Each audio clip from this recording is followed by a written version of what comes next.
हरे कृष्ण।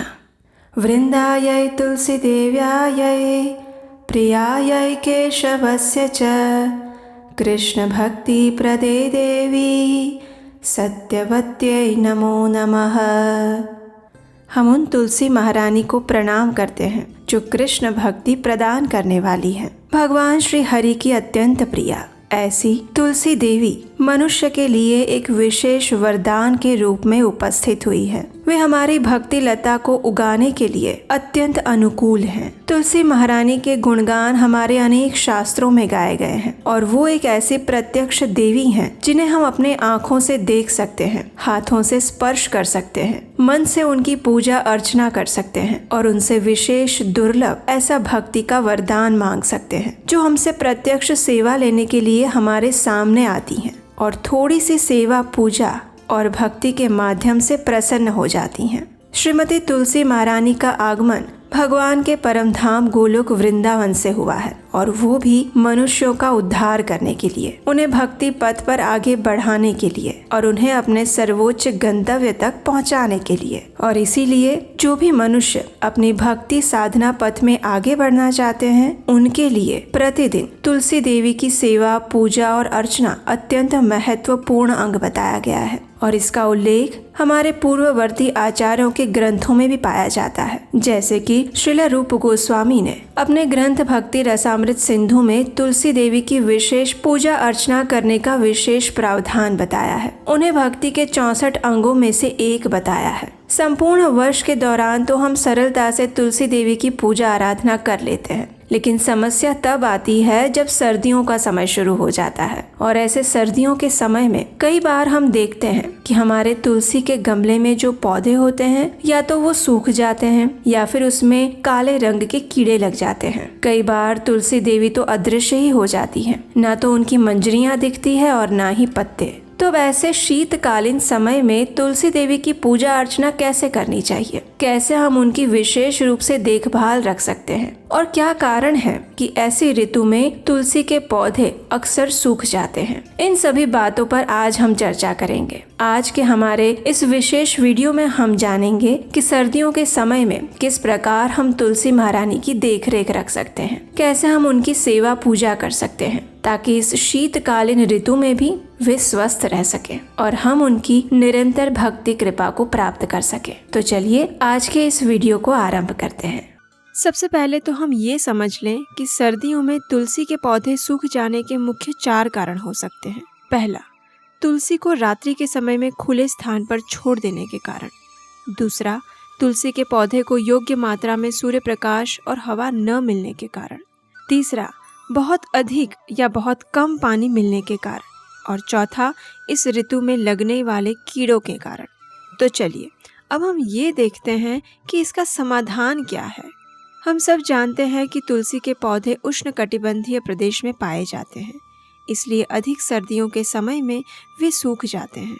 सबसे पहले तो जब सर्दियां बढ़ जाएं और शीत लहरें तीव्र हो जाएं, तो तुलसी को कभी भी बाहर खुले स्थान पर ना छोड़ें। विशेषकर रात्रि के समय में गिरने वाली ओस की बूंदें और कोहरे के कारण तुलसी पत्तियों को सबसे अधिक नुकसान पहुंचता है। कई बार रात्रि के समय बारिश भी आ जाती है, जो कि तुलसी के पौधे के लिए अत्यंत नुकसानदेह होती है। इसलिए प्रयास करें कि सर्दियों की ऋतु में रात्रि के समय तुलसी के गमले को घर के अंदर या कमरे में रख दें। यदि वे बाहर जमीन में लगाए गए हैं तो उन्हें सूती कपड़े या किसी भी स्वच्छ कपड़े से ढक दें। दिन के समय इस कपड़े को हटा लें और घर में रखी गई तुलसी को भी बाहर रख दें। दूसरा, तुलसी के पौधे को हमेशा खुली हवा और सूर्य प्रकाश में ही रखें। यदि उन्हें पर्याप्त मात्रा में धूप और हवा नहीं मिलती तो उनकी पत्तियां गिर जाती है और उनका विकास नहीं हो पाता। इसलिए उसे अधिक समय कमरे के अंदर ना रखें। दिन के समय उसे पर्याप्त मात्रा में हवा और रोशनी मिले ऐसी व्यवस्था करें। कई बार हम पौधे को घर में रखकर भूल जाते हैं और पर्याप्त सूर्य प्रकाश की अनुपस्थिति में वह पौधा सूख जाता है। इसलिए पौधे को समय समय पर धूप देना ना भूलें।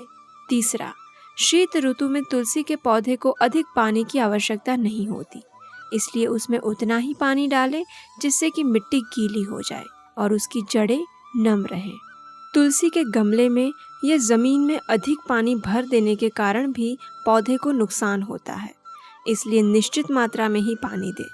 दूसरे दिन जब आप तुलसी को पानी देने जाएं तो उसकी सतह ज़्यादा सूखी भी नहीं होनी चाहिए और ज़्यादा गीली भी नहीं होनी चाहिए।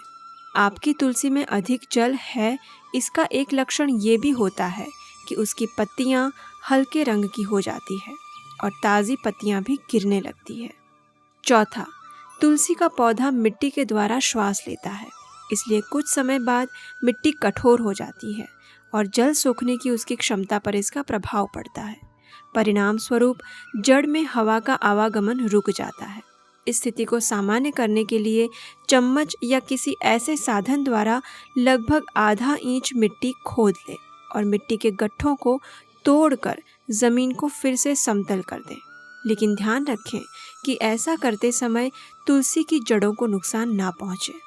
पांचवा, सर्दियों के ऋतु में कई बार देखा जाता है कि तुलसी के पौधे के ऊपर काले रंग के कीड़े लग जाते हैं और पत्तियों पर कुछ दाग दिखाई देते हैं। अगर आपके पौधे में भी ऐसे संकेत दिखाई दे रहे हैं तो सावधान हो जाइए। आपकी तुलसी को अधिक सेवा की आवश्यकता है। कीड़ों को हटाने के लिए किसी भी प्रकार के रसायन या केमिकल्स का प्रयोग ना करें। सबसे अच्छा होगा यदि आप नीम का पानी इन पौधों पर छिड़कें और उसे नियमित रूप से पाइप या फव्वारे से पानी द्वारा धोते रहें। इस प्रकार पत्तियों को धोते समय पत्तियों के निचले हिस्से का भी ध्यान रखें, क्योंकि वहीं पर अधिक मात्रा में कीड़े पनपते हैं। छठा, तुलसी के पौधे में जो सूखी मंजरियां लगी हुई है उन्हें तुरंत निकाल लें। सूखी हुई मंजरियां तुलसी देवी का बोझ बढ़ाती है और इसलिए उन्हें हाथ से सावधानी पूर्वक निकाल लेना चाहिए। सातवीं और सबसे महत्वपूर्ण बात, तुलसी की पत्तियों तथा मंजरियों का प्रयोग केवल भगवान को भोग अर्पित करने के लिए ही करना चाहिए और किसी भी कार्य के लिए हमें तुलसी दल नहीं तोड़ने चाहिए। तुलसी की पत्तियों को चबाना, उबालना, पीसना या तोड़ना अपराध है। तुलसी की पत्तियों को किसी भी समय पर ना तोड़ें। दिन में केवल एक ही समय अपनी आवश्यकता अनुसार तुलसी दल तोड़ लें।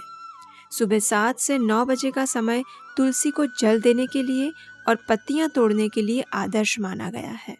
और अंत में आपका बोनस पॉइंट, तुलसी देवी कोई साधारण पौधा नहीं, अपितु साक्षात भगवान श्री कृष्ण के शुद्ध भक्त हैं। इसलिए उनकी सेवा व्यक्तिगत रूप में होनी चाहिए। जहाँ भगवान श्री कृष्ण की भक्ति होती है और जहाँ धर्म के 4 नियमों का पालन होता है, वहाँ तुलसी देवी सदा निवास करती है।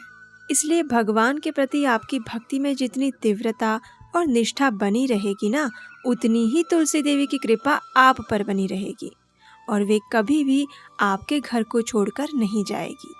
तो चलिए, इन कुछ बातों का ध्यान रखते हुए इस शीत ऋतु में भी तुलसी देवी की प्रेम और सावधानी पूर्वक सेवा करते हैं और उनके चरणों में भगवान की प्रेममयी सेवा प्राप्त करने के लिए प्रार्थना करते हैं। हरे कृष्णा।